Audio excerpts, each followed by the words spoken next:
Wisdom uninvested in labor is wasted. How do you turn nothing into something? Here's how you start. There's 3 steps to it. Number 1, imagination. So imagination starts to change everything. Now, imagination is not tangible, but it is almost real. It's not real, but it's almost real. But it's hard to say that imagination is nothing. But it's nothing in terms of tangible. It's not tangible yet. And you always have to say yet. Imagination is not tangible yet. But it is the beginning of turning nothing into something. It's the beginning of turning nothing into reality, imagination. So the hotel I'm staying in next door was once in someone's imagination. Imagination is the ability to see things that don't yet exist, the ability to see what does not yet exist. Imagination is real in the sense that it affects. It'll affect your behavior, it'll affect your enthusiasm, it'll affect your emotions. It's real in that sense, but it's not real in the tangible sense. But to turn nothing into something, you start with imagination. Next is faith, to believe that what you imagine is possible. How would we start to strengthen our belief in that what we imagine is possible to turn it into reality? And there's 2 or 3 ways. One is to believe your own testimony. If you've done it before, why couldn't you do it again? If you've done it once, couldn't you do it the second time? Why not believe in your own testimonial? If I did it before, I can do it again. I was rich by age 31 and broke by age 33.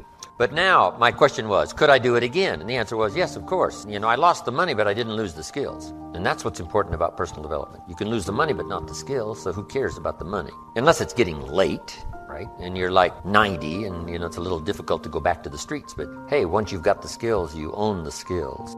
It's like sales. A skill is more valuable than a sale. Sometimes a salesperson says, I need a sale. I said, no, you need a skill. Sales are temporary. Skills are permanent. So we start with imagination, which is almost real. It's not real yet. It's not tangible yet, but it's almost real. Now we move to faith to believe that what we imagine is possible. So we study our own testimony. If we've done it before, we can do it again. Here's what else we study. Other testimonials of somebody who did it. Somebody that built a hotel said, yes, I started with some plans and finally believed it was possible, and here it is. Say, well, if it's possible for one, it's possible for another. In fact, sometimes when we hear the testimonial, here's how they finished. If I can do it, you can do it. See, that's a classic testimonial that gives us now what we call faith. And one of the ancient wise writers said, faith is generated by what we hear. Faith is generated by what we hear. The vocabulary of what we hear, the vocabulary of what we read, that generates faith to believe that it's possible. Now, faith is not reality. You can't say faith is nothing because it affects. It's like radiation. To us, it's nothing because it can't be seen. But radiation is so powerful it can kill you, right? You can't see it, but it has an incredible effect. And that's true of faith. Faith can't be seen, right? With the natural eye, it can't be seen, but it has an incredible effect on your attitude, on your behavior, on your disciplines, on your work for the day, and all the rest. So faith is tangible in that sense that it affects the emotions, it affects the drive. But we still don't have a hotel. Even though the imagination is very powerful, and even though faith is very real, we still don't have a hotel. Because faith is not a hotel. Now, it's almost. It is so close. Here's what one writer described faith. Faith is a substance of hope. Now, it's not a substance like a brick being a piece of the hotel, but it's almost. It's so close, it's substance. And the writer also said it's so close, it's evidence. Now, not evidence you can see, but tangible evidence that's just as real as all of our human experiences that can't be touched, can't be seen. It's called the unseen magic. Language is the unseen magic. It can't be seen. The words can't be seen as they're transmitted from the speaker to the one who listens, but it can have a profound effect. That means it's more than nothing. Language is more than nothing, but to create something out of nothing, we start with imagination, then we move to faith, which believes it's possible, which is almost real. I built my first home for my family in Idaho many years ago. And before I started this home, to construct it, I used to take my friends out to the vacant property. And I would take them on a tour through this house. Do you believe that? I would say, this is the living room. It's got a fireplace here. It's brick. And then come around here into the family room. Another fireplace, see-through. On this side it's stone, on this side it's brick. I would walk them through the 3-car garage.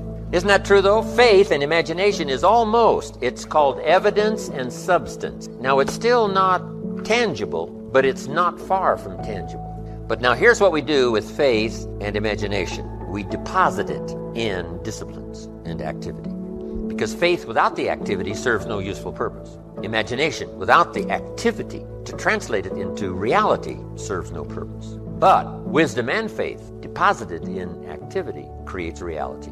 The reality of a career, the reality of a hotel that wasn't there.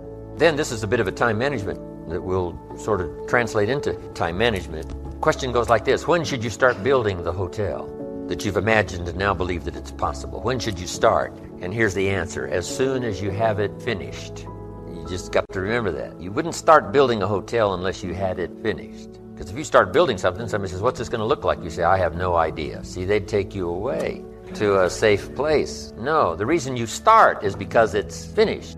So here's what we teach in time management. Don't start the day until you have it finished. You've got it laid out. Plenty of room for improvising, plenty of room for spontaneity, but you finish the day and then you start the day. You finish the week, then you start the week. But you shouldn't start building the hotel until you have it finished. Is it possible to finish it before you start? And the answer is yes. It would be foolish to start unless you had it finished. Unique things to remember. Now, here's what now turns wisdom and faith into reality, and that's activity, muscle. The labor, the work. Some people go for affirmations, but see that I do believe in affirmations, but here's the key on affirmations, and that is to affirm the truth. Affirm the truth. If you're broke, best thing to affirm is, I am broke. You put that up on the refrigerator where you can see it every day. It'll drive you to sign up for a class to learn a skill so that this doesn't happen anymore. Now, if that doesn't do it, reaffirm and put this up there. I'm 40 and broke.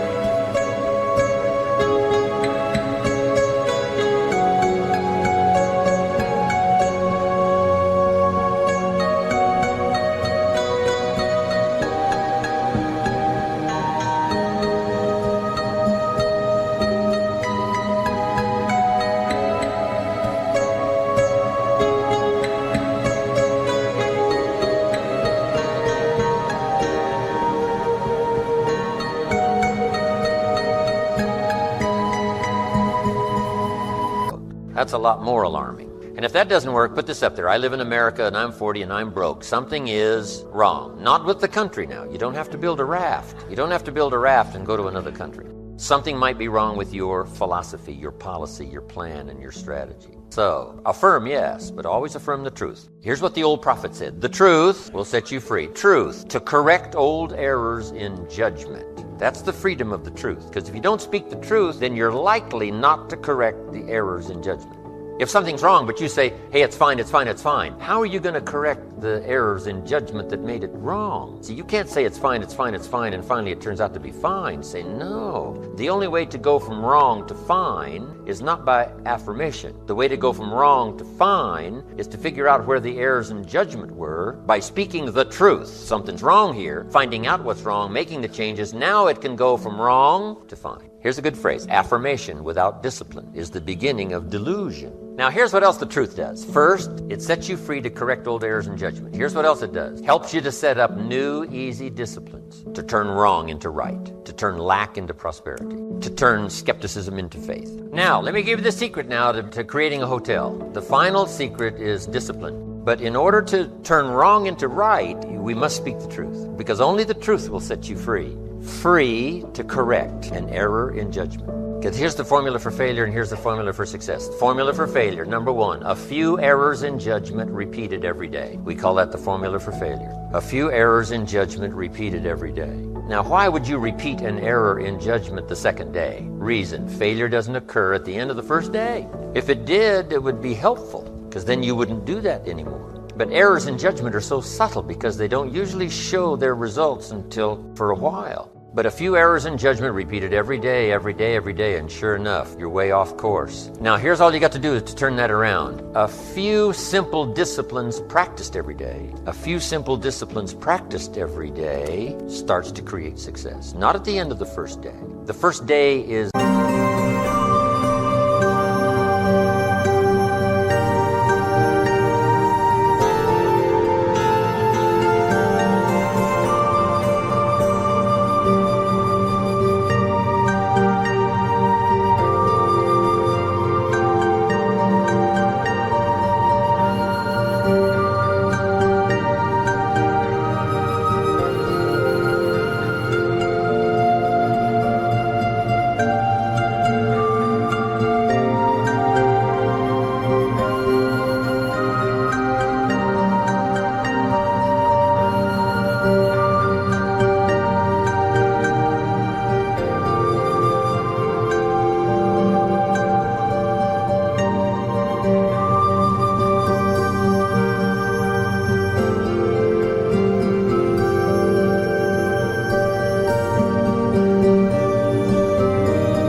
end of a new beginning the first day, that you've started a new track, that you've started a new direction. So we must all speak the truth. So affirm the truth. Yes, affirm God is good. Yes, affirm life is full of possibility. Yes, affirm all the truthful possibility. But you don't need to try to trick yourself into saying something is okay when it isn't okay.